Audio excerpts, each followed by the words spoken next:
Mind Gap Podcast.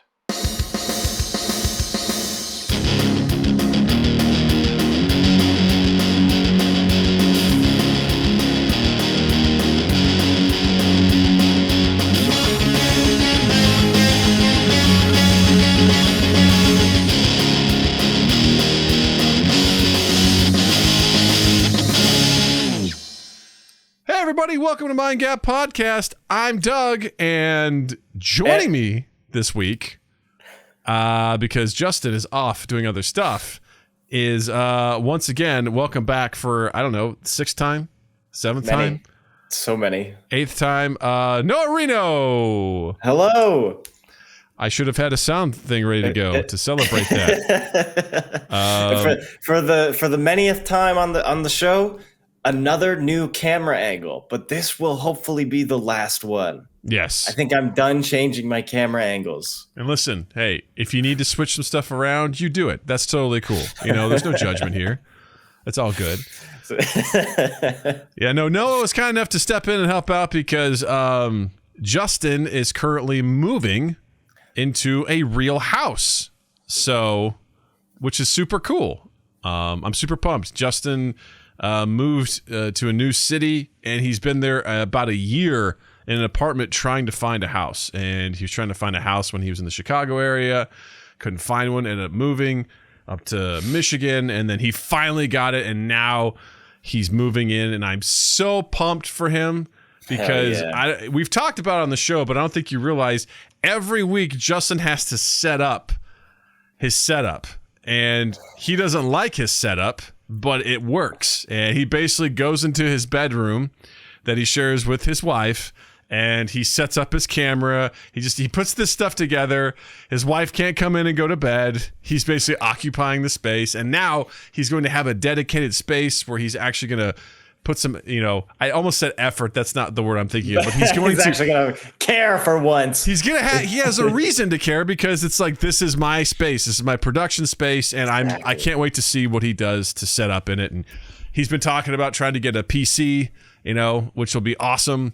So, because God willing, he'll join us for some of those video game streams. So I was telling him about the Red Dead Online stuff. I'm like, listen, you are a perfect candidate for that. I go, I don't know what I'm doing in the game. And that game would be perfect with Justin. Justin is an X factor that would make that game just a little bit sweeter. So I got B in on it. They're loving it. Oh, they no love shit. The cowboy fantasy. Oh, it's so good, man. I just love it because, when we play, because anyone who doesn't know, who hasn't heard Noah on here before, Noah also streams, at Noah Reno, Twitch. And then also you've seen him on many a clip, either from this podcast itself or from the video game streams, most recently as Gilk, old Gilky, from the Red Dead Online, leader of the Creamy Bottom Boys. And, Yep.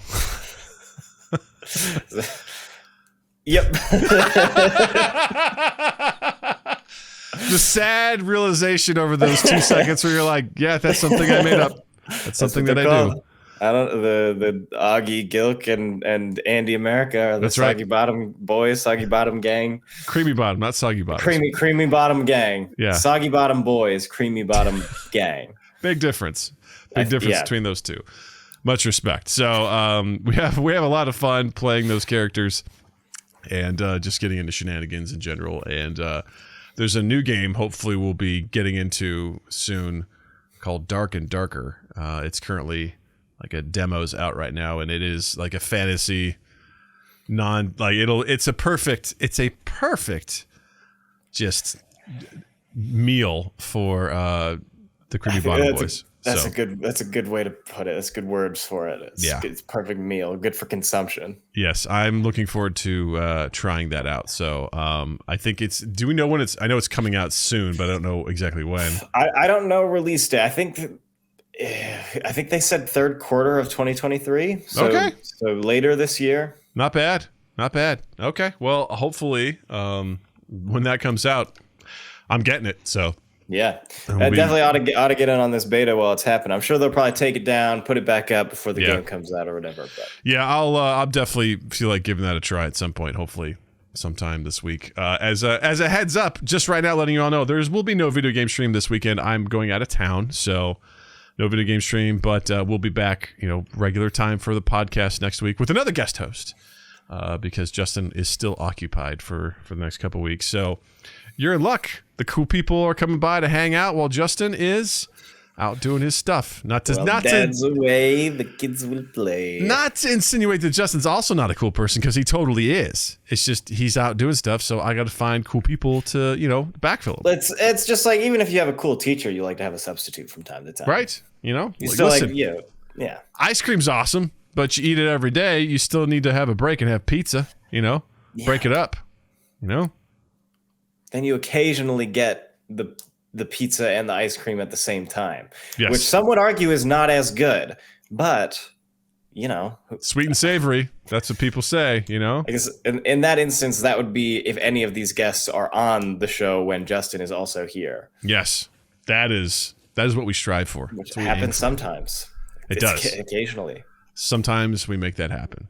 Yeah. So that's exciting. I'm so happy for Justin. Justin, if you're listening, which you aren't, just know that we love you, and I hope the movement is going well, and I can't wait to see your setup when you're done. So, Justin, specifically, if you've gotten this far in the podcast, be sure to hit that like button, hit that subscribe button, and be sure to leave a comment. Let us know how you feel about the show. Yeah, so far. Justin, leave us a comment about how things are going with moving in. What's your ideal setup? What's it going to look like? Yeah. How do you think that? How could you help somebody else move? Right. Using your words. And design wise, like what's your goal? Are you looking you like for square rooms? You kind of like an open wall, open concept thing, or you like 2-point, 3-point lighting? Like what kind of guy are you? You just go for the bare minimum. What are you thinking? I think you do one light. One light only. One light to rule them all. I guess I have 2 lights. Yes. 2-point light system. I got 2-point lights as well. As I just stared into them, that was a terrible idea. I'm like, my lighting professor would probably not be happy with my lighting setup, but I only have so many options in this space. Yeah, you got to make the most of it, So, booyah! Booyah to Justin. Booyah, booyah. And we'll see you soon, pal. But yeah, just like Noah said, hey, if you're here and you're enjoying yourself, hit that like button. Hit free. That subscribe button. It's free. Free. Support us. We're doing well, man. We're over 325 subs right now, which is pretty cool. Like, we're just climbing those ranks, moving right along. So thanks to everyone who's done that. And, while you're here, leave a comment. Leave your favorite emoji, whatever you're going to do. If you're like, Doug, hey, I'm just listening to this, okay? I'm not on YouTube. That's cool. Wherever you're listening to this on the old podcast world. Leave a review on the podcast app. Leave a rate. Rate it. Maybe we'll read it. Who knows? We'll read it on the show. Yeah, right? Let us know. Only within now when we're done with this recording, though. Right, yeah. We'll go check it out. Yeah, we'll check it out. It'll be good, and we appreciate it. And if you're just listening to it, like, wait, I didn't know you were on YouTube. We are. YouTube.com/MindGapPodcast. We live stream on Tuesdays at 7 p.m. Central most of the time. And I also host a video game stream on Fridays most of the time at 8 p.m. Central. So, again, not this week, but in the past, we've been doing some cool stuff. Last weekend, Seth and I played We Were Here, which is a puzzle game. It's actually free to play on Steam, so you can do it yourself. But here's the thing. You should have a partner. You can be crazy and go rando and see if you can do it with someone, but the conceit of it is you essentially are 2 people that are in Antarctica, and you come across a castle, and as you enter the castle, you get split up. And one of you is in like a library, and the other one's called the Explorer, and you have a one-way radio that you can use to talk, but you can't, like, as one person's talking, the other person can't talk to them. So you can talk, but they won't be able to hear you. So you have to sort of figure out some puzzles as you're going along, and it's a little creepy at the same time. There's some creepy elements to it, but it was a lot of fun. Seth and I are really dumb, and it was a real shameful experience for probably the first 20 minutes as we couldn't figure out the first puzzle. I loved it. I'm glad you did, because I'm like, we're dumb, we're dumb. But there were some really fun moments in it, and it was pretty cool. It was a pretty cool game, and we bought the sequel, so we will be playing that again in the near future as well. So definitely enjoy those. So stay tuned for all those live streams and all that good stuff as well. So if you would like to join the Discord, be part of the cool Mind Gap crew, link in the description down below. You can meet all the cool people, be part of the community. You can also check out the link to our merch down there as well at redbubble.com. And if you're feeling so inclined, patreon.com/mindgappodcast. You can drop some dollar bills to help support us. Never required, but always appreciated. So there we go. That right there is what we call fucking housekeeping. And it's done.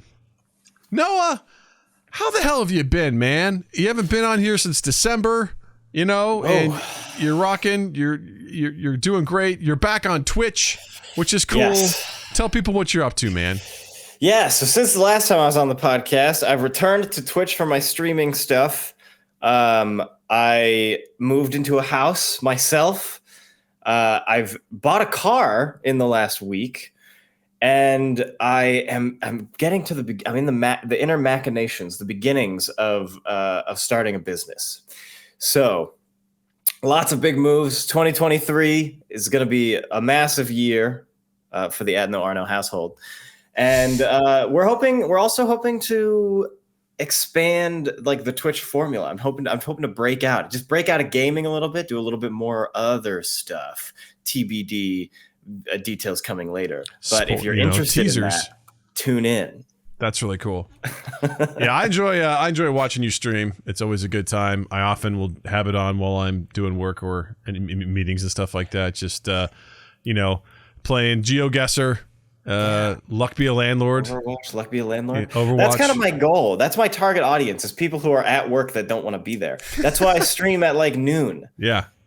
Instead of like 8 o'clock at night when everybody else is gone. Hey, it's smart, right? There's got to be programming somewhere, you know? Yeah, exactly. So it's pretty cool. It makes sense. So I got a niche I'm trying to hit. Yeah, no, it's good. Yeah, so you also check it out. Check out Noah and all of his cool stuff. It's definitely enjoyable. It's very entertaining. So check him out. Check him out on the Twitcheroos. So anywho, let's get to like our first sort of main topic here, and it's something that's been on so many people's minds. It's been on so many different social media feeds. It's been all over the place. People are talking about it, and it's Netflix and how they're changing password sharing. The crackdown is here, or almost here, mostly here. They're testing it in other countries. Yeah, and essentially they're like, hey, we know people like to share passwords with each other, and they're like, I need that money. I need that money because shares are down, and we got to find a way to milk the gilkers, as they say. So they've took away our shares, so we're gonna take away your shares. Yes, that's what Netflix is saying. Yeah. So I think the long and short of it is that there's password sharing fees. I don't know a ton of the specifics on this, but essentially, like, I believe it's kind of like you have to be signed into a particular network IP address that's tied to a location. You have to do it like once a month. I don't know if it's changed since I've read that initially, but essentially you have to you basically have to check in with your home network once a month. Otherwise it's gonna be like, hey, you got to pay for an extra account more or less to do this. So it's causing quite the stir. I think the additional extra members like $7.50 a month. Right. And it sounds like it's kind of like, so if you share a password and they use your account, if it's not on your internet, it will sign out of all of those devices, if I'm understanding correctly. And then you just cannot have more than one user on an account. Like you can't have everybody's own profiles. Those are going to cost money now. To have in like different profiles. Maybe that's kind of what I gleaned from the article. And this article comes from CNET, by the way. And my initial thought to this was it doesn't bother me too much because Jill and I have one account that we use, and it's funny because Jill has a profile on there that I also use because we got it years ago when it first, Netflix, we were still getting DVDs before it even started streaming and stuff like that. So it was just Jill set it up. So it was always Jill's profile. And so it's got the weirdest recommendations because it's got like whatever true crime, stuff that Jill watches. Plus, it's like, oh, check out this anime. You know, like it's got a weird combo of things that you know, it keeps suggesting. And then Natalie has her own profile that she watches for kid stuff. But you know, when I think about this, it's like it's always on our network. You know, we're not. Yeah. We're not. You know, we have one account, one password, and it's just the two of us use it, and you know, it is what it is. So. To me, initially at this stage in my life, it doesn't bother me too much because I don't share passwords with anybody for anything. So this in particular doesn't bother me too much for like the initial stages. I think it's a little more complicated the more that I think about it, but that's kind of where I am initially. How about you? So our Netflix situation is we made our Netflix account, but my wife's parents pay for it. Okay. And so they use it, and of course we use it. So we have like four profiles on it, and each of us have our own whatever that like, our own algorithm, and so like all of us use it basically. So it's interesting that we won't be able to do that anymore because we even though it's like it doesn't feel like password sharing because it's like we set up the account basically for them, but like we use it. And now just because we have two sets of people like or two IP addresses, we have to pay, you know, upwards of $8 to $10 or whatever to maintain just what we always had already. Yeah. It kind of sucks. It really sucks. I guess I get on a certain level, like I'm sure there are people who have been using Netflix since like 2014, just off of somebody else's password, or like an ex-girlfriend like stayed logged in on their account, or there's people who forgot to sign out at like an Airbnb or whatever, and people have been using that one, like just strangers have just been using these people, you know, whatever. But I don't think it's an issue. I don't know. They still make money. They're still pumping millions of dollars into show. I understand that their stocks are down now, but it's like, I don't know. I feel like I think like that's kind of because a lot of the content they've been producing lately is not so good, and there's not stuff on the platform that people want to watch. There's not a cause and effect to the password sharing thing because it's been done for ages. It's been done forever. And at Netflix's peak, I'm sure that password sharing was also at its peak. I mean, I don't have the numbers on that. Don't quote me. But I think now Netflix is just a less appealing platform. And so I guess charging people more money to use your platform that people want to use less is not a good way to have more people use your platform. Well, I think there's just obviously more competition now too. So, yeah, absolutely. And I think that's, you know, I think that's part of it is that, you know, Netflix at its peak didn't have as much competition. So it's kind of like, I liken it to, say someone uses a song, you know, that doesn't belong to them, right? And it doesn't make any money. Usually the copyright owner is not going to go after you for it. But the second that starts blowing up, you know, starts getting a lot of attention, you know, all this sort of stuff. Someone's like, hey, use that song without asking. I want some fucking money for that, you know, or some sort of situation. It's same thing with Netflix. Netflix is like, this is fine. But now because stock's dipping and, you know, subs have kind of plateaued, they're looking for a way to cash in on some of that stuff because they're like, hey, these sons of bitches are out there, you know, watching this stuff and they're sharing passwords. That's some horse shit. And it's like, well, I don't know. It's weird because, again, for me personally, this doesn't affect me, but I started thinking, okay, well, what if Natalie was in college, you know, and Jill and I were paying for Netflix and she had her own profile. I'd be like, yeah, you can still, I don't give a shit, but she wouldn't be able to do it at that point because it'd be like, hey, she's not in your home stuff. She's gonna have to buy her own. I'm like, that kind of sucks, you know, that if that were the case, to basically be like, oh yeah, so just because you're not physically here, it almost seems like a very archaic model of like old school cable, right? Like think about, oh well, Doug has HBO at his house, so if you want to watch HBO, you have to go to his house to watch it. You know, you can't just be like, well, I'm just gonna borrow his account and watch it on my TV. It's like, no, your TV's not hooked up with HBO, so you can't watch it. You know, it just seems kind of weird and old. on like a cost level, it's weird for me because so I have pretty much every streaming service. I have Netflix, Discovery, HBO, Hulu, Disney, and Peacock. Mm-hmm. Peacock I get for free with my cable or my Wi-Fi, and then I'm paying for HBO and Discovery. Mm-hmm.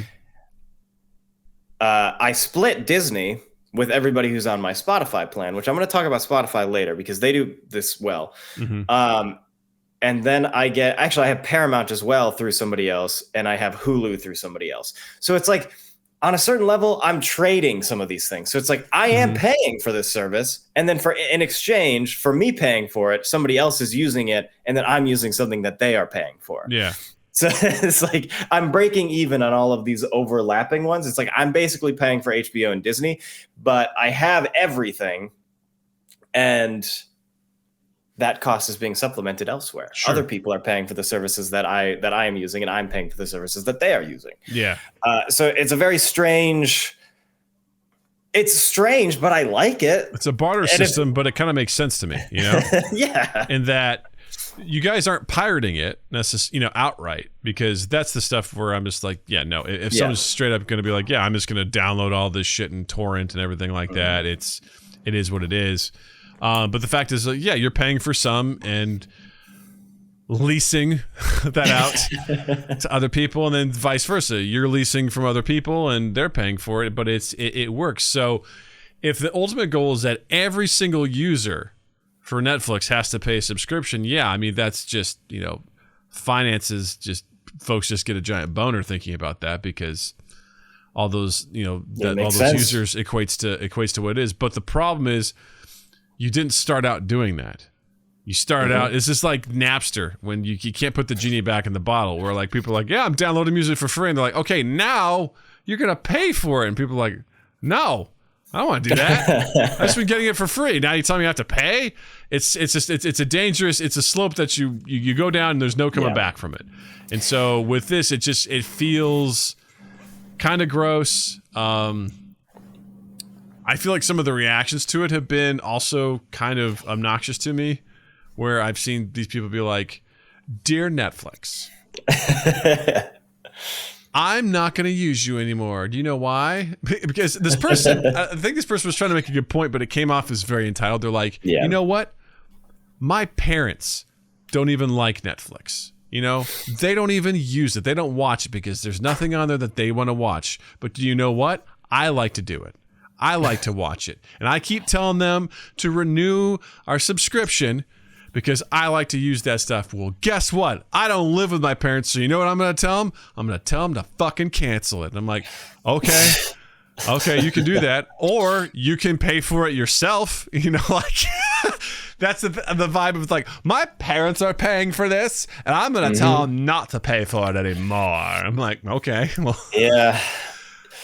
Yeah, it's very strange too, because they're doing this at around the same time that they are canceling or finishing a lot of their most popular shows.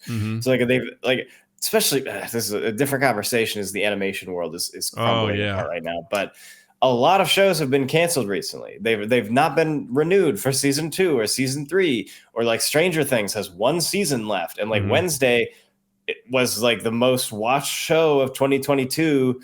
And yes, it got a 2nd season, but you could only draw out a story of Wednesday Addams so fucking far. Yeah. So I just don't know. I don't think it's super smart of them to, who knows? They might see a big influx of, new users, or people who are like 10 years ago got a password from somebody and they're like, oh, okay, I can buy it. I use it, whatever. But you're definitely going to see an influx of people who just cancel it. Who even people who actively use it but share it with 15 people and are like, well, those 15 people aren't going to buy it, and I use it less than them, so like I'm not going to renew my subscription that I've been paying for everybody or whatever. Yeah. So yeah, it's very strange. But it had me thinking about how Spotify does it. And Spotify, of course, is very different. The music industry is very different than the television industry.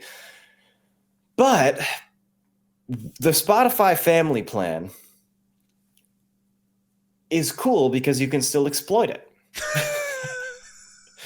Because everybody is supposed to be under the same roof. Everybody's supposed to be the same household. But they only ask you to confirm that you live in the same household via the website, where you just put in the address of the account the account owner, and then they say, okay, you know their address, so you must live with them. Yeah. And then it just works. It's awesome. And it would be more interesting if Netflix were to do something like that, where you still pay this premium for this plan that allows you to have multiple people on it, but you can just do what you want with it at that point. Where I would be fine paying $15 for Netflix if I could just give that to everybody. If I could just let everybody have it, if they know, okay, multiple people are using this pass, or even if they you get 5 password shares a month. Sure. You can have 5 login devices a month, and you, as the owner of the account, can sign out of any of those at any time. Yeah. That makes a lot of sense. There's options there other than just, no, we're not doing it at all, and we're going to pay you more to do it. No, I like that because, again, it gives you, the user, the power to decide how that's being used, right? It's not being dictated to you by Netflix. It's just I like the idea of pay a premium, decide how many logins you want for, whatever. You get up to 5 or 6 or whatever. There's a family plan. However Spotify does it. You can have up to X amount of people be on this thing, and then that's what you get. And then when if you reach it, great. If you don't, so be it. Whatever, it's fine. Then you just get to do it. You get to don't have to physically. Yeah. That's the stuff that kind of rubs me the wrong way. Is you have to physically be tied to this IP address, and if you stray, which is bizarre. Yeah, because you what you said before, it doesn't make sense. Even because it sounds like to have multiple accounts, basically you have to have multiple accounts. You make your account for your IP address, and then to have another account, you have to pay the $750 or whatever. But that is just at that point, that is just another Netflix account. Yeah. So like you said, when Natalie goes to college and you guys want to use your Netflix account, she just has to have her own Netflix account.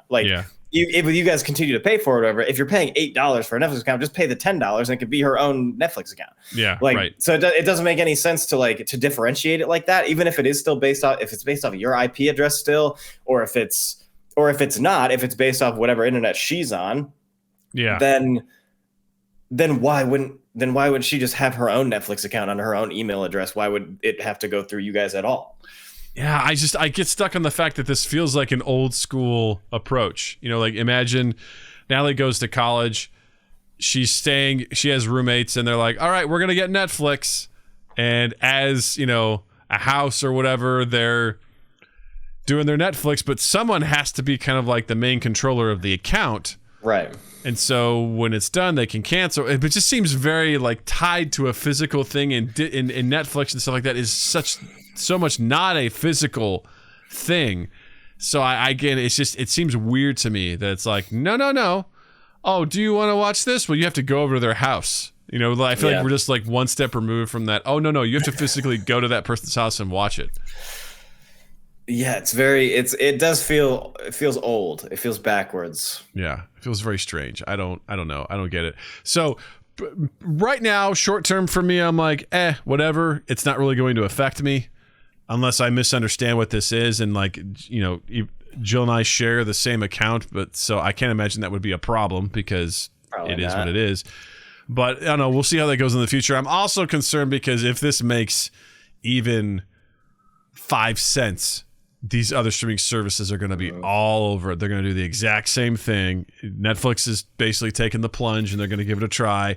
But if this makes is remotely successful, the other streaming services are going to do the exact same thing, and they're going to come cracking down because they want to get that money. Yeah, which would really suck.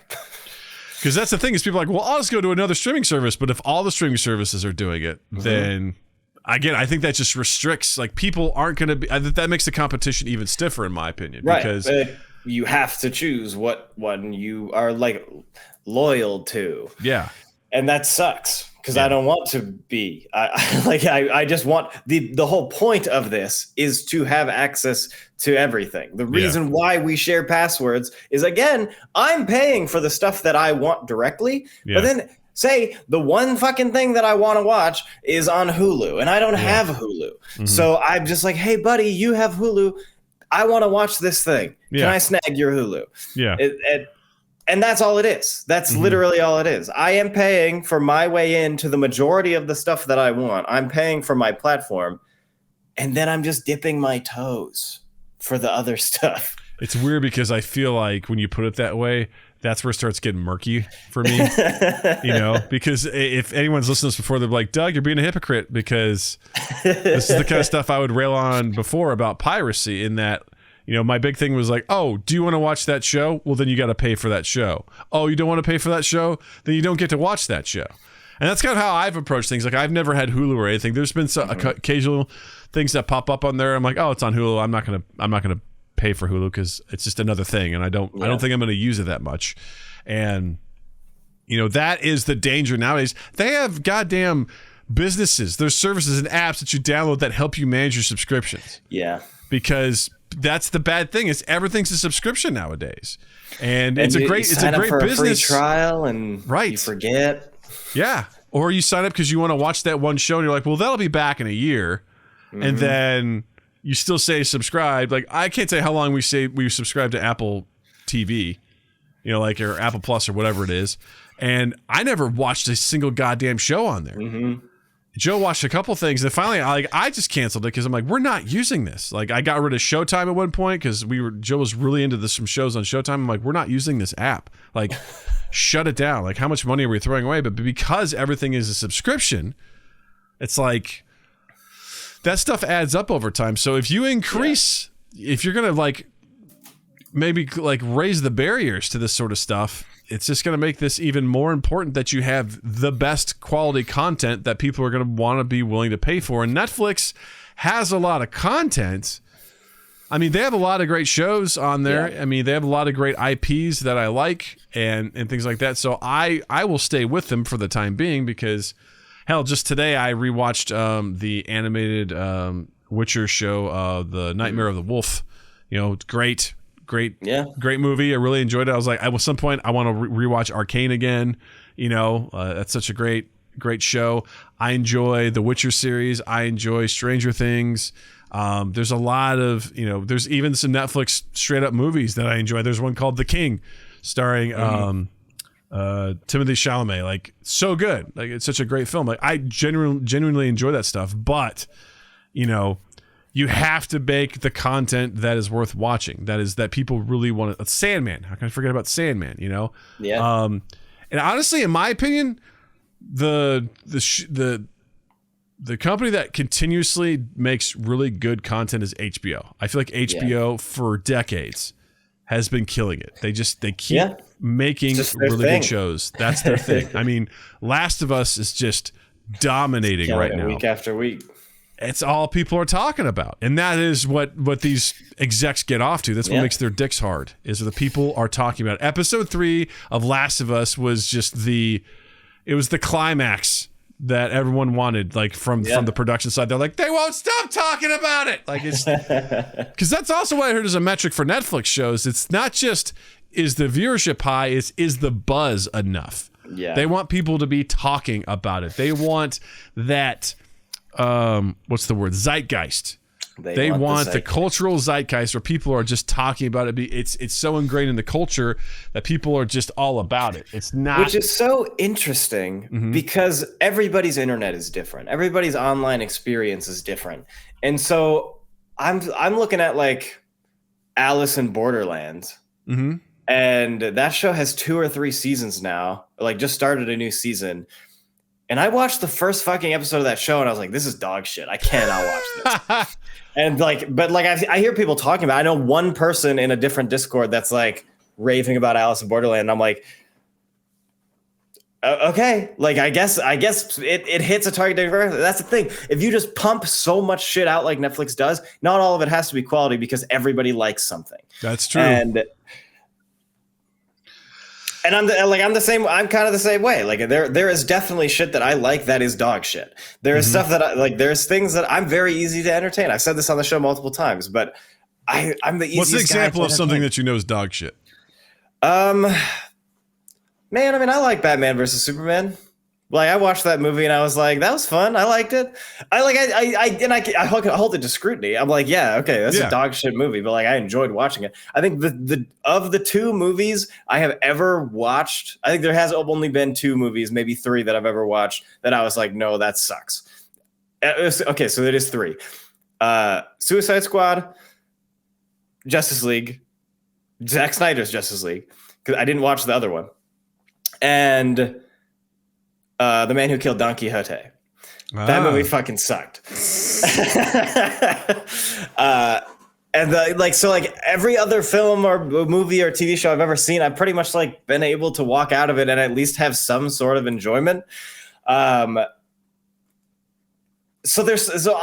obviously there's other people like me out there who just like everything, who can just engage with any content and get something out of it, who just binge Netflix because it's Netflix. You just let the next thing play. I know you and I know Jared, so there's two. So I just love to enjoy things, and I think that's a real talent unto itself to be able to go and just, because for me nowadays it's time. Like it's a bit of a time investment for me to do to like commit to watching something. So I consider that before I watch something. I'm like, is this going to be worth my time? And if it's not, now I feel like it was more so pre-streaming. In case if you can't watch this, Noah just had like a shaka because Seth just said, "Is Noah a content slut?" It's like that's a little visual gag for chat. Yeah. Before when it's like the only thing you could really see was at the movies, like I'm like, this almost has to be a guarantee good time for me to go to the movies, because I'm not going to go to the movies just because, like, I don't have the time.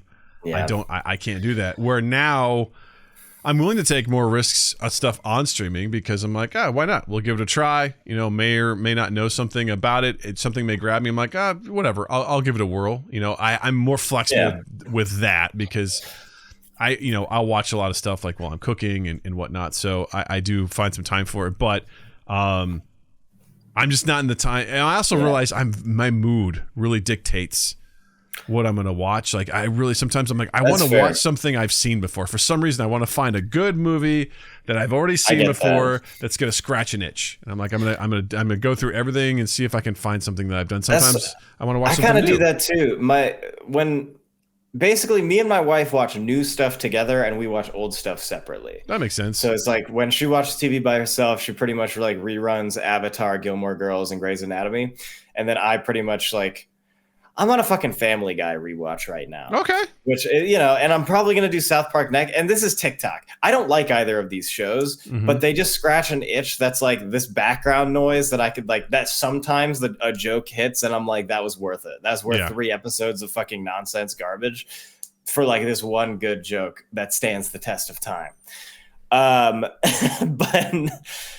no, there's definitely biases in it too, where I'm like, I've seen enough episodes at this point to know that it's not for me, but like Grey's Anatomy, for an example, I can't say that it's bad, but I can say that I won't enjoy watching it. Sure. And so like that's a line that I have to draw, where it's like there are certainly things that I have watched that I didn't enjoy, but I can't necessarily say that they weren't good. And at the very least, still see the value in that thing, with the exception of Zack Snyder's Justice League, Suicide Squad, and The Man Who Killed Don Quixote. Yeah. I'm sorry, I got to pause right now because Seth said he's on a hardcore Korra, like Legend of Korra rewatch, and it's kind of grown to the point where he's liking it more than original. Shut up, Seth. Shut up. There are some good plot points, and there's also some dog shit plot points. Season 2 of Korra is a roller coaster because season 2 basically should not exist, with the exception of the original Avatar storyline that happens like for 3 episodes in the middle of season 2. That's the only thing that, like, season 2 is gone. The rest of the show pretty much holds up. Season 3 is pretty good. Season 1 is pretty good. But I agree. Season 3 is pretty good. I thought season 4 was it's fine. I feel like the overall story of the original, like, I feel like you can't beat it. Like, the 3 seasons, 3 books, it's so good. Now, I would also argue that the original Avatar is also very much for kids, especially the early episodes. Whenever I've recommended it to people, I'm like, listen, you got to get through about halfway of season 1, because otherwise you're like, this is just a kid's show. I'm like, yes, stick with it, and it'll grow on you, and you'll start to see the transition. And by the time you get to season 3, you're like, holy shit, this is one hell of a show. I do think that season 3 and 4 of Korra managed to recover from how dog shit season 2 was. Mm-hmm. But I think they jumped the shark a bit near the end of season 4. I think I agree. It was kind of rough. And I think that, like, they were setting up this villain really well, and then it just kind of got too big for its britches. And it was tough, but I didn't feel like there was a lot of worthwhile payoff. Again, it's hard to top the classic hero's journey from the first season. Like, I wouldn't say it was as bad as Star Wars as far as like winks and nods to things. But there were some things where it was really cool. Like, Seth mentions when Toph reappears, it's pretty cool. Spoiler alert. And some of that stuff. And because I think that was the coolest thing about Korra was like, well, how has the world changed since Aang in, the first, series of Avatar? It's like, what's the world like, and who's still around, who's not, what are those connections? But then some of it also, it felt like it was they were trying a little too hard with some of it. And I don't know, like, the first Avatar is just like, it just felt really good. It was strong. The characters were solid, and I think it was just a tall order to try and recapture that. I think it's fine. It's fine. Yeah. It's just, it's not as solid for me as the original. So it is a solid continuation of the story. I almost would have wanted it to be like a book first. Yeah. Like, if they could have done like a comic series and then based that, like, the new series on that, rather than going something like just going and doing it and like making this plot as they're making it, because then you get stuff like that. If you have something that's like tested and proved that you can adapt for the new medium, then you have a hit, basically. Like, you could, like, what works and what doesn't work, what you can keep, what you can get rid of. I don't know. I think I just didn't like General Kuvira at all. Yeah. There's something about like irredeemable monsters that, like, there's a difference between her and Zuko's sister, the main villain. There's like a difference between her and like these two characters. One is just an irredeemable monster that I don't like looking at. Like, I don't like the way she like presents herself. I don't like the character at all, versus the other irredeemable monster that I really, really enjoy watching. And like, she could like fuck up anything and everything, and I'll be like, yeah, that's awesome. And that character doesn't need any redemption or anything. Like, she's perfect the way she is, versus the other one where I'm like, I don't know. Like, you just do bad stuff and it's mean. Like, I don't like it. Yeah, it's funny because like the first season of Legend of Korra, I really enjoyed the villains in that because I love the idea of them taking away bending. Like, that was really cool. I felt undercut because it's like, we took Korra's bending away. It's like, and now it's back. Like, it was like, I was like, what a bold move to be like, nope, he got you. Because there's this terrifying thing is like, what's going to happen? And then he gets you. But then I was like, oh shit, how is this going to affect things moving forward? What does that mean? But that was honestly, I felt like season 1 of Legend of Korra. I was like, I don't even know if this is for kids. Like, this is some pretty intense shit. There's terrorists, there's, stuff like that going on and whatever. And I was super into that, and I appreciated, because also the ideology of those people, the idea that just because you can bend, you think you're better than everyone else. It's a class system. And I don't know, there was some intriguing stuff there for me on that. Yeah. But I'm with you. The sort of one note villain of like, I'm bad because someone's got to do it, you know? Yeah, I don't know. Because I think Korra had a litany of good villains. Yeah. But I just think that General Kavira specifically didn't do it for me. Yeah, I agree.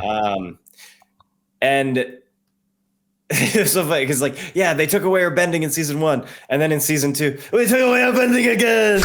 The spirits are pissed. You know, it's like, you know, yeah, it's yeah, it didn't resonate as much with me as it did in obviously the first Avatar show. Like altogether, that stuff. I was like, there were so many. Natalie was literally just rewatching bits of this the other day, and it was like, and as I was just in the kitchen doing something, I was listening. I'm like, what's she watching? I'm like, oh shit, she's watching Avatar. Like I understood, I knew exactly the episode. I knew exactly what was happening. I'm like, oh, this is fucking dope. And just, you know, there's so many just like, there are some down, like season 2 and Bossing Say, there's some episodes where you're like, dear God, move it along. Like we get it. Like let's keep this going. But in general, the show just like, it goes. We know what I kind of like about it from a storytelling perspective is, you know where this is going to end up. We know it from the first few episodes. Aang has to fight the Fire Lord. Like that's where this is going to go. And he has to learn the stuff along the way. And I kind of appreciated that because sometimes, most of the time I'm like, where are we going to go? I don't know. This time I'm like, I know where we're going to go. And I can't wait for us to get there. And you enjoy the ride as it's happening. And I don't know. Honestly, that kids show is up there with some of the best storytelling. Absolutely. Like it's definitely in my top 3, like as far as like shows with like excellent storytelling. It's so good. What's interesting too between season 1 and season 2, because not season 1 and season 2, but Avatar, Last Airbender, and Korra, is that Korra from season 1, 2, 3, 4, it kind of seems like a monster of the week. Like you have a villain of the season, versus Avatar where it's like Ozai is the villain. And then Zuko is like his taskmaster until he turns good. And then Azula is his taskmaster once Zuko fails. So it's still all Ozai, but it's like just them getting barraged by bounty hunters, basically. Yeah. And you get to learn these characters, and you get to learn like, okay, this is the big bad, and these are the people that work for the big bad, and we're going to get to know them really, really well. Versus Korra, where it's like, this is the bad guy this time. This is the bad guy this time. This is the bad guy this time. This is the bad guy this time. And the shows are very different in that it's like Avatar Aang is learning how to be the Avatar in a world that wants and needs the Avatar, versus Avatar Korra, who's learning how to be the Avatar in a world that hates and doesn't want the Avatar anymore. Mm-hmm. And there's politics and there's all these crazy things that Korra has to deal with. And those moments of the show are great. Yeah. I really like the interpersonal things. I really like the world building and the lore. And I like Korra as a character. Same. But it's when they try to get Korra to do Avatar shit is when it kind of falls apart for me. Agreed. Like, yeah, I don't know. There's a disconnect there, and I can't quite articulate what is. I think part of it is Monster of the Week. I've never enjoyed Monster of the Week. I've never enjoyed that stuff, and you know, I think you're right with the world building. There's something really cool when you get to see Republic City, and you get to see like that arena game that they have, and how everyone's integrated because everyone was so separated in Last Airbender, and now like people are like, the world has changed, it's adapted, it's evolved, and what are the new struggles and things like that. I think there was some really cool stuff to go in with that, but I was excited for where season 1, I'm like, where are these bad guys gonna end up? How's this? Maybe they're not the big bad, but maybe they play into it, because kind of, because like season 1 was these guys that don't believe in how the benders are, and season 3 had kind of a similar feel, right? Like, I can't remember all the specifics, but the main bad guy more or less was something along the lines of like, either we don't need the Avatar, or ideologically they were misaligned. Yeah. Which I found very fascinating. Season 2 was, hey, spirit fight, like whoop-de-doo. And then season 4, it's like, hey, we've got this nationalistic person that's, Mick. Yeah, I don't know. Like that just didn't fit for me as far as what was going on. So I don't know. Korra had a lot of really great legs, and that is why I love the Avatar Legends role-playing game. And that's why this game, for real, guys, this game is fucking awesome. This Avatar tabletop RPG is so fucking awesome. Because I've taken so much from Korra, especially in the current campaign that I'm running. Let's go! Because basically, I basically broken down at the very, very base level. My campaign that I'm running right now is basically one, what if Kyoshi ended the world? And then what if Korra's season 1, like big bad, basically just an anti-bender activist, became the president of the world, and basically became like became like the vision of what the people thought the Avatar was supposed to be, like the balance between people. And that is something that General Kuvira could have been. I'm taking a lot of these ideas and doing what I would do in those instances, which is what's great about making your own shit, is because you can do whatever you want. Yeah. And so it's so strange to me that they had so many good ideas and then just like so many of the big points missed.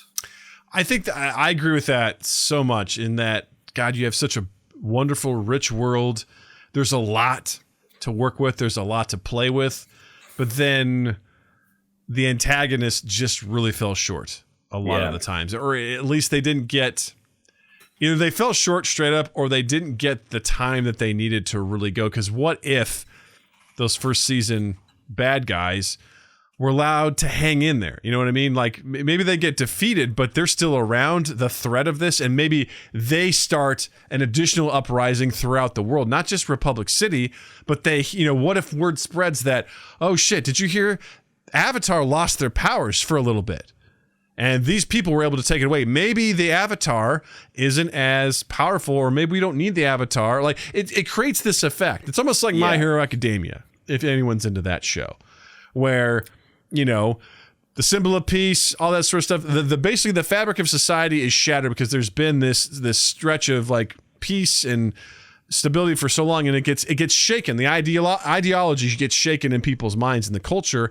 And I think you could have applied that here, where all of a sudden everyone relies on the Avatar because, like, this is the thing we need. We've had it for generations. This centuries. This being has been here. Then all of a sudden they're like, wait a minute.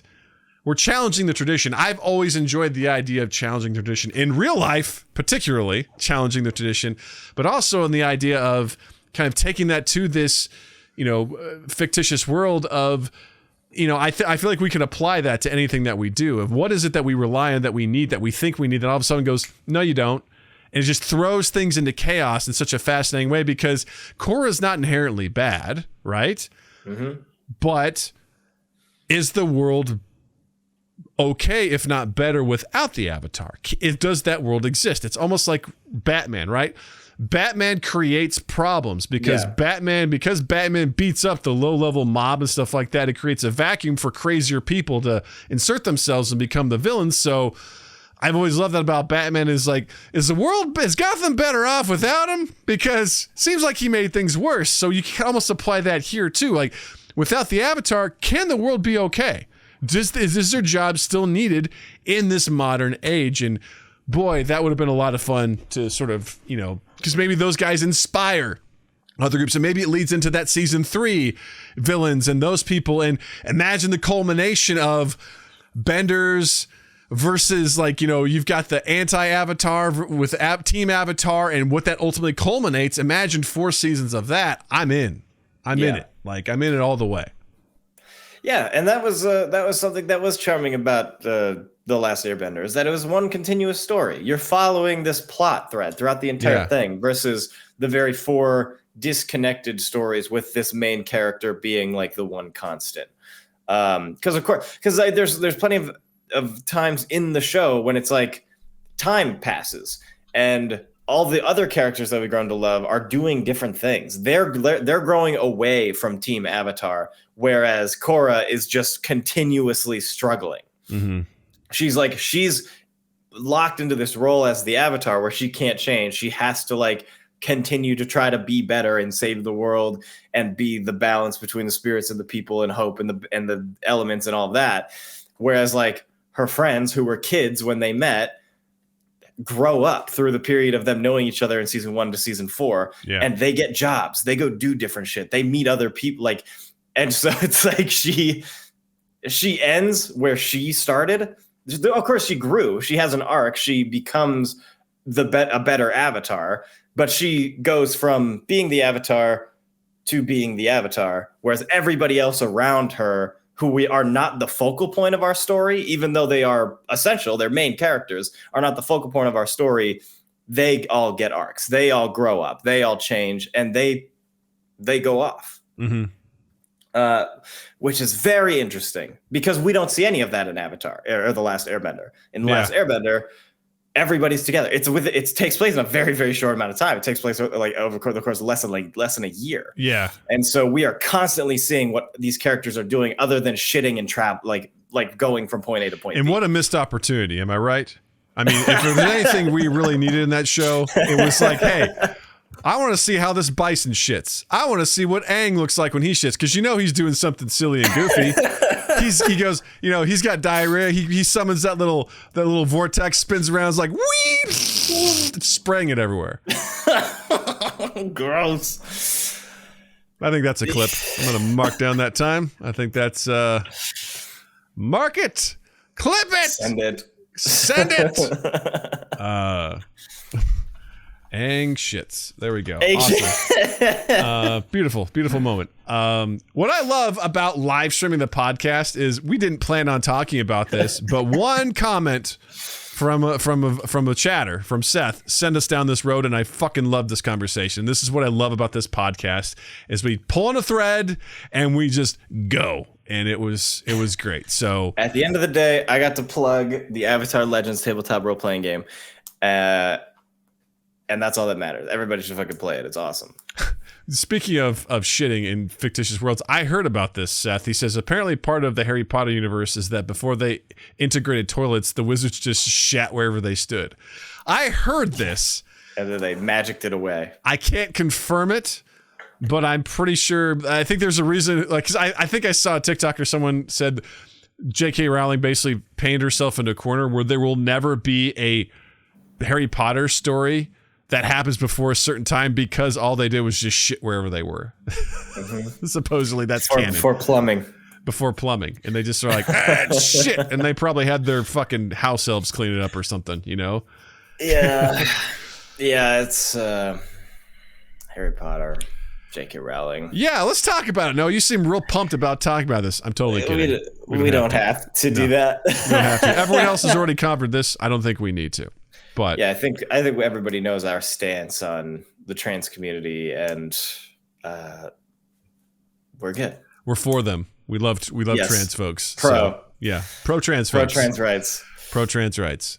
Well, I think it's time to transition to something a little more practical. So let's do the thing. Are you allowed to do that?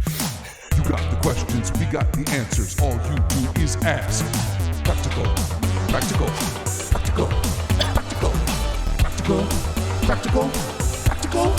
Ask Practical Doug. I don't know. That segue it really got me, man. I don't know. There's no good way to do it. I was like, there's no good way to do it.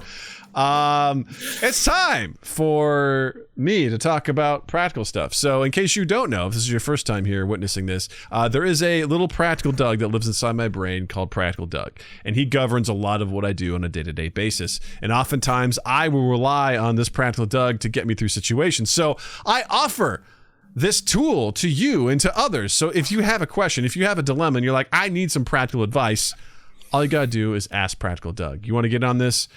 Send us your practical questions at mindgappodcast@gmail.com. Hit us up on our social media at mindgappodcast. Hashtag it as Ask Practical Doug. Or join our Discord, ask in there, or join us live on the podcast. And you can ask us questions on there, and perhaps they'll make it into the show.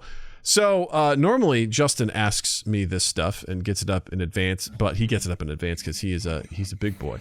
But what I did is I'm a big fan of Am I the Asshole? This is one of my favorite things to cover because I love people that are just constantly, not constantly, but the people like, I need some help. And they're like, am I the asshole in this situation? I kind of need to know. I might be an asshole. Could you tell me? Yes. If I am or not. Here's my situation. Am I the asshole? And it tickles me all the time to sort of figure this stuff out. So I have an Am I the Asshole that's been pulled from Reddit. And which, by the way, sometimes those are super fucking serious, so I try to find the more silly ones. And this one really struck a chord with me in particular. So this is called, Am I the Asshole for Confirming My Mother-in-Law's Suspicion that I didn't want her in the kitchen while I cooked? So here it goes. My mother-in-law is not a bad person, but she can be very difficult. My wife, Sarah, has learned to process these things with grace, which I appreciate. I am still learning, but I will get there, I hope. One of the ways she's difficult is that she has some manipulative tendencies. A very common tactic for her is to fake whine that she's not welcome here. I guess I'll go outside. With the obvious implication that we need to comfort her and tell her that she is welcome. Noah's face right there was priceless as he's like, ugh.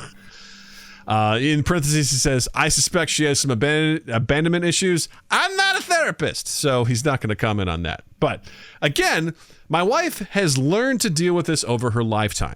It's just the way mom is, which is fine. I hate it, and it is manipulative garbage, but I might do the same thing. My wife and I bought our first home last year, so we hosted Christmas. This is my mother-in-law's first time being a guest instead of the host, so I knew we'd need to be patient with her. She's out of control of the situation. That's hard. Well, it was Christmas dinner cooking time. Our kitchen can be generously referred to as efficient, and I was cooking for 12 people while Sarah played host. And my mother-in-law found every excuse to park herself in my way as I was trying to roast a goose and make 5 sides. I had to ask her several times to move just to find space to chop. Finally, this exchange, recalled as exactly as I can, occurred. Hey, Mom, you can just go hang out in the living room with everyone else. I got this. Her. Oh, I get it. I'm not welcome here. Imagine this in fake drama tone. Me. Well, yeah, but I figured it would be rude to say it like that. I think she was mad I didn't play along because the facade dropped instantly. She said fine and went back to the other group. I didn't think much of it until she told Sarah this week that she was still mad at me. Am I the asshole? Yeah, that's a tough one. So that is very clearly some bullshit from the mom. And I think at a certain point you just have to go along with it. Oh, really? Interesting. Yeah, because what are you going to do? Because it's not going to change their behavior. If you don't, you're just going to make them feel bad. So it's like you've done nothing but let them know that like what they are doing is the right thing to do. You've enabled their behavior. Because now where they were playing, you're like, hey, I need you elsewhere. You can't be here. It's like, oh, I see. I'm not wanted. I get it. Okay.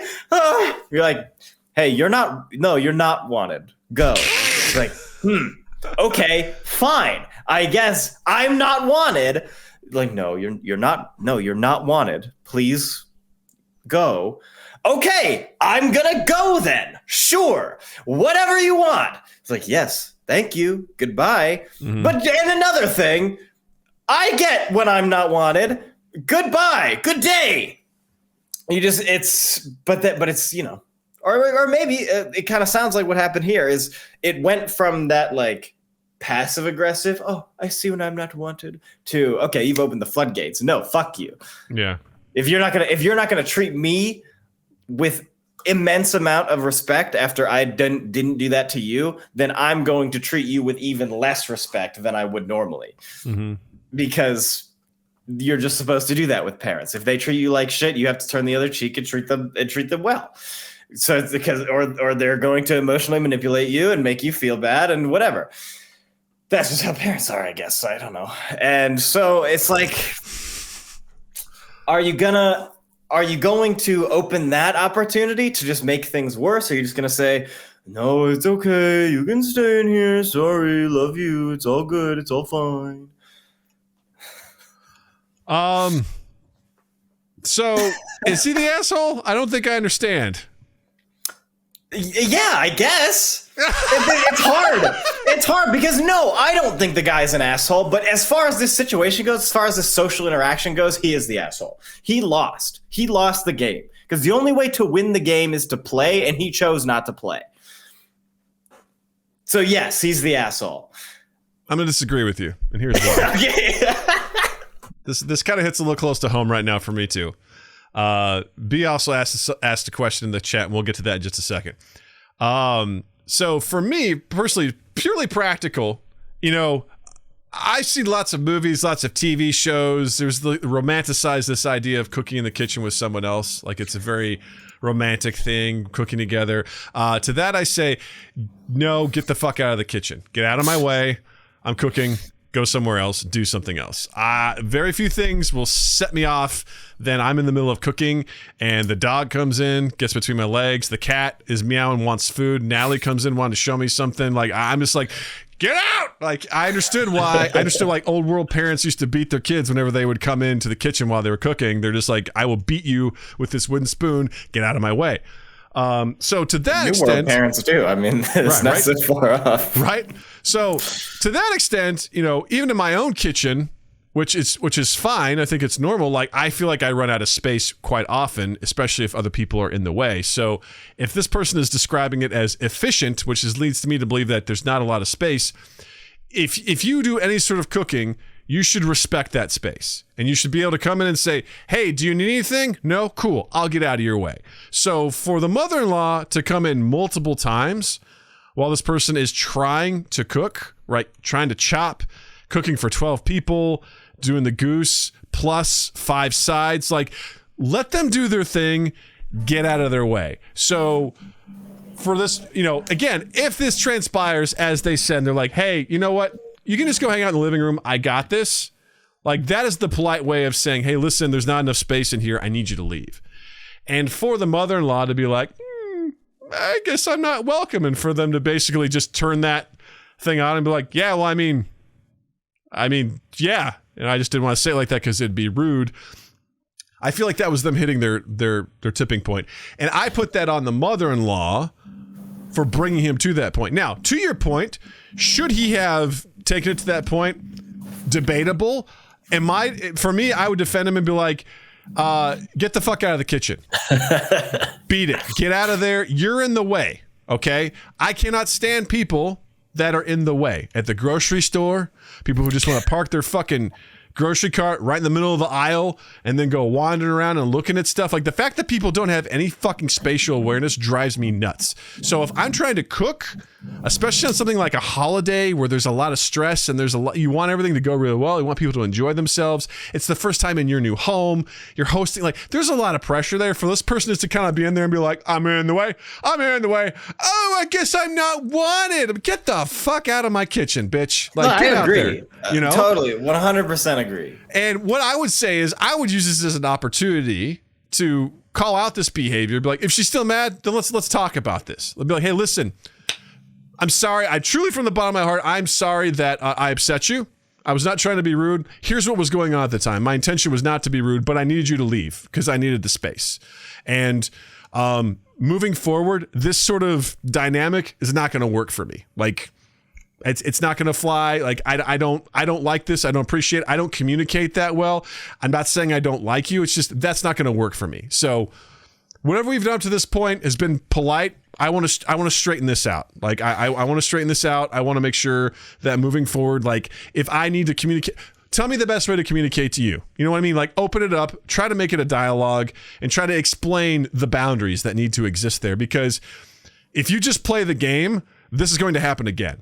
Mm-hmm. And again, oh yeah, and again, and may get worse and worse and worse. Definitely, that's that, and so I'm in the camp of this is gross. I can't believe I'm going to say this, but I've heard this in the corporate America. But like, name it so you can claim it. You know, call it out, say what's going on, so that you can work through it.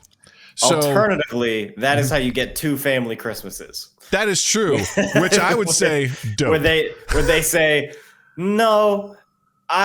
You are in the wrong because I need to be able to do whatever I want because I have power over you as you came from my loins. So I'm going to do Christmas at my house. If you want to continue doing Christmas at your house, there will not be any overlap.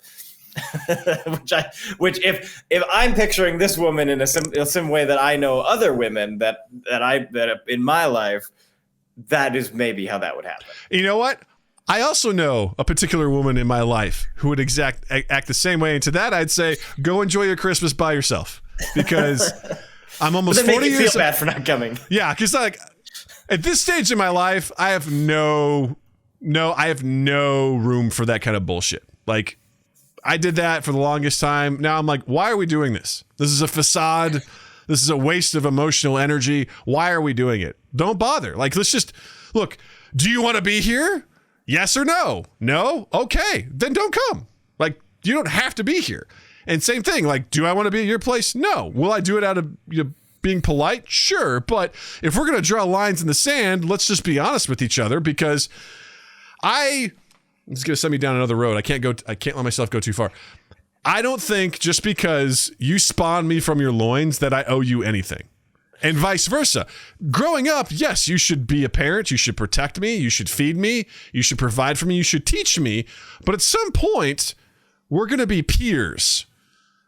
And the dynamic is going to shift. And how that dynamic is handled, that shift is handled, it will determine the relationship for the rest of your life. Because at some point, in my opinion, they should go from child to teenager to young adult to peer, where your parent is still your parent, but you are also a fully functioning adult if they've done their job correctly, and you also will be allowed to disagree. They can't order you around anymore. They can't be like, hey, go do this. You'd be like, no, I pay my own taxes. I don't rely on you for any sort of food or financial aid. So no, I don't want to do that. So I'm not going to. And then how they handle that dynamic is crucial, because in my life right now, it's not going well. And I'm at peace with that, because I've done what I can, and I'm like, balls in your court. You do whatever you want to do. But so I guess this one kind of struck me a little bit harder in that I don't appreciate the manipulation that's going on here. And for someone to basically call it out after what seems like they're trying to be nice, they're trying to be polite, and the person just is the reason why it got tipped over, and then they're mad at him. I'm like, fuck you. Like, this is a greater problem. So to what extent you're right. They lost that battle, but there's a war to be fought here, and the war should be to get on a more neutral playing ground where we call out what we don't like about the situation in order to help each other. Because if there's a true dialogue that can happen here, where this guy can talk to his mother-in-law and they can actually talk to each other, listen to each other, hear each other out, and find a way to move forward, unlikely, yes. But if they can do that, that will actually strengthen the relationship, because they'll understand their boundaries. True, but I'm sure the mother-in-law's never been talked to like this before. Yeah. She's just been giving her away. It's the whole, do I look fat in this kind of bullshit, like where they want that validation. They need some of that sort of stuff. Yeah. So odds are this person's not going to change their behavior, but I still say it's worth the fight, because the other thing is to submit and just put up with it, and you're going to explode at some point anyway. Yeah. So you might as well try to address it now. So I'm saying this guy's not the asshole. For the long term. At a certain point, that is also an extreme reaction. I think in any world, a regular human being would just see, oh, I'm in this person's space, or like they asked me to leave, or, whatever. All right, I'll go, whatever. Yeah. Like I really don't think it would be that deep for anybody in any situation, except for like this person and people like that. Yeah, I agree. So I'm going to hold my stance that this guy is the asshole for not just letting it be. But you're valid, and I fully 100% agree with everything you said. I respect what you're saying, because it's short-term peace is what it is. And the short term, it keeps the peace, but that peace is on borrowed time. Yeah. Eventually, the peace will collapse, and it will come over the dumbest thing. The smallest thing will be like, it will just go to nuclear city, and there's no coming back from it. So for the potential of this becoming for the potential of being able to fix this relationship, I'm saying no, he's not the asshole if he can fall through with it. Because I also believe in him being able to stand up for himself, just because I don't believe in a parent just having power over you because they birthed someone. Congratulations. You know? I don't believe in it, but I will not do anything to change it. Or right. It's real. It's a real thing. It's a real thing. It's a real thing. And real quick, B asked a question in the chat. They say, Doug, I want to put together a poetry book manuscript. Got any tips on keeping your nose to the grindstone, tackling a big project? That is a great question. I'm better at giving advice than following my own advice here. So here's what I would say. Carve out a little bit of time every single day. And you decide how much you want to commit every day. Is it 15 minutes? Is it 30 minutes? Is it an hour? Is it 2 hours? Find some time every single day and make a commitment to do that. To put on focus on your phone, close out everything, apps, whatever, just get out exactly what you need. And for those, that set amount of time, be focused and work on it. And I would recommend maybe keeping it 15 minutes to 30 minutes because those small bits will help progress you along. It doesn't, I think there's a misconception when it comes to writing too that people are like, all right, I'm sitting down for the next half day. I'm hammering this out. Okay, if you're Stephen King, cool, you can do that. But I think for a lot of people, it's just getting what's in your head out onto paper. And if you can commit to that and doing that every single day, a little bit, you're making progress. And that progress is going to add up over time. And before you know it, you're going to have your stuff done and you're going to be in a good way. So my advice on the matter would be sit down and do not eat, sleep, or do anything else until that thing is done and you have released it, because then it will never get done and you'll start the next project. Hey, that's also good. You know, commitment. Shit yourself. It doesn't matter. Get it done. Get it done. All right. All right. That's been Ask Practical Doug. Thank you. Thank you, B, for the question. And thanks for going through that with me, Noah. That was a fun one. I really enjoyed that. All right. Well, let's talk about recommendations. Noah, what would you recommend people check out this week? Ooh, well, I definitely recommend moving into a house and buying a car. But pop culture wise, I would recommend My Ordinary Life. Is an anime that until B told me about it recently, and we watched some clips from it. I was under the impression this was like a full-on slice of life anime. Actually, at one point we were shown this clip of it was the principal fighting the deer in the Discord at one point, and that was circulating for a little bit. But it's not like a slice of life anime that follows like characters doing stuff. It's a sketch comedy show. Oh, interesting. Like, basically each episode is 25 minutes ish, and it's just bits. Okay. And it's awesome. It's hilarious. It is actually peak comedy. And we've been having a blast. There's so many visual gags. There's so many just like crazy dialogue gags. It's hilarious. And I would absolutely 100% recommend it. Okay. My Ordinary Life is what it's called? Yeah. Okay. All right. I've always appreciated a good anime recommendation. I've got to have people recommend that stuff to me because I've tried on my own. I'm like, well, try this, and been so upset and disappointed by what I've watched that I'm like, I can't do that again. And so far, it's pretty kid friendly too. So I mean, you know what? I don't want to watch it then. So no. No, I mean, anything I can watch with Natalie is always a plus. So I'm happy to. That would be good, especially if you want my Crunchyroll password. I have my own. Thank you very much. I have my own. Thank you very much. Passwords. Thank you very much. My brother offered me his Crunchyroll years ago, and I was like, no, thank you. I'm good. I would like to recommend an older film. Well, older. I mean, God, it's hard to say. Oh, time is a mystery when you think about it. But I just The Phantom Menace. Well, it may come out not too far from that. 28 Days Later, the Danny Boyle film, basically kind of like a zombie film, starring Cillian Murphy, Naomi Harris, Brendan Gleeson, Christopher Eccleston, and other folks. It's a great classic, in my opinion. I remember actually seeing that movie in the theater when I was in college. It came out, and I remember just being blown away by it, and such a great zombie. It seems like a disservice to call it a zombie film, but it's a zombie film. It involves people being infected. They're just not undead or whatever. They just get filled with rage. And I love the way that it's filmed. It's filmed on like a DSLR camera, so it's got a real grainy texture to it. And there's some really cool shots. I love the way that it's edited in a lot of different ways. It really has this very real, visceral feel to it. And I don't know, it's a great film. And I just recently rewatched it and I'm like, God damn, this is a good movie. So 28 days later, I'm going to rewatch I saw the sequel one time and was very disappointed in it.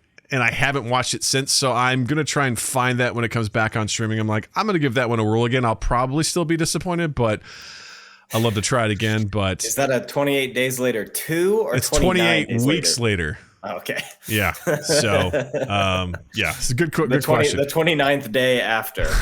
Have you seen 28 Days Later? No, but I am aware of it. It has like a really crazy opening credits, right? Or am I thinking of something else? I don't know if I call it crazy. I mean, it's an opening. I mean, there's definitely some intense scenes in the film, but no, I'm thinking of maybe Shaun of the Dead. But 28 Days Later, also have heard of it, also do know about it. Yeah, have not seen it though. You should check it out. I think if you're in a zombie mood, I think it's worthwhile. It's a good film. It's a good flick. The Last of Us is getting in on the. I think that's probably what prompted it. Watching Last of Us, I'm like, you know what? 28 Days Later kind of hopped into my brain. I'm like, I want to watch that, and it's so good. It's such a great film. But all right, well, before we wrap up here, Noah, one more time, let everyone know where they can find you, what they should check out from your stuff, promote your shit. You can find me on pretty much every platform at Noah Reno. That is ATNOAHRENO. On Twitch, YouTube, Instagram, others probably. So if you're interested in wacky, funny, silly content from your own goofy Gunch boy, then that would be the best place to engage. any of the Instagram, I post pictures of my dog and food. So I don't know if Instagram is the place to go, but YouTube and Twitch for sure, because I make cool stuff there. You can also hire me on Fiverr. That's Fiverr with 2 R's. And I make things for people. So if for the record, like that kind of stuff. The animated intro for the show was from Noah Reno. So that's way back free. In the day. Yeah. So very cool stuff. So definitely check him out. Definitely check him out on Twitch. Give him a follow. Turn on the bell, letting him letting you know when he's live. He's a lot of fun to watch. It's really good. I highly recommend it. So support your boy. Follows are free. Okay, you can do it. And also, speaking of following and stuff, hit the like button, hit the subscribe button, youtube.com/mindgappodcast. Check us out there. We have all of our playlists put together from all our different segments and fun stuff. Check out our shorts. Our shorts have been doing pretty well. Just getting regular views and stuff. Just a nice little clips from the show. Also clips from our video game streams. The Red Dead ones are pretty good. Folks like these characters. Noah and Seth definitely predominantly in those. They're very fun. So go check those out. It's a good time.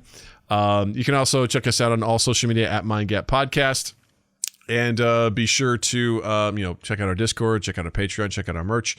And if you're doing the audio version of this, wherever you're listening to this, be sure to rate and review. You can find us on all podcast platforms, Apple Podcast, Spotify, Good Pods, Podbean, Pod Your Mom, all that sort of stuff. It's there. So you find it, listen to it, rate it, review it, all that good stuff. We really, really appreciate it. And also, don't forget to check out twoeast8th.com and all their social media, plus loveandimprovfilm.com for all the updates on Justin and Drew's feature film, Love and Improv, that will be coming out in the future. Looking forward to that coming to fruition and all that good stuff. So, Noah, thanks again for coming to be here, dude. It's always so much fun chatting with you. You're a delightful human being. I always say it every time, but I love being here. I love conversing. I love chatting. Yeah, just chatting. Chatting, just talking to each other. It's so good. Thanks so much for being here. I appreciate you. This guy Seth fucking called me out in chat. Yeah, he does. Yeah, come on, man. Yeah, don't blow up my spot. Yeah, Noah's always posting the Overwatch news. Nice. You posting Overwatch news right now, buddy? Huh? You doing Yeah, it? well, you know, I gotta do my job. All My right. job is to post Overwatch news. Yeah, and there was literally a minute news. ago, here he is posting the news. There you go. All right, that's cool. Hey, you know what? I didn't know, and no one else knew, so congratulations. Way to go. So, with that being said, I want to say, Noah, thank you. Thank you so much for being here. Doug, thank you. And to chat, I say thank you. To listeners, thank you. And you all have a dandy fucking week. Mind Gap Podcast.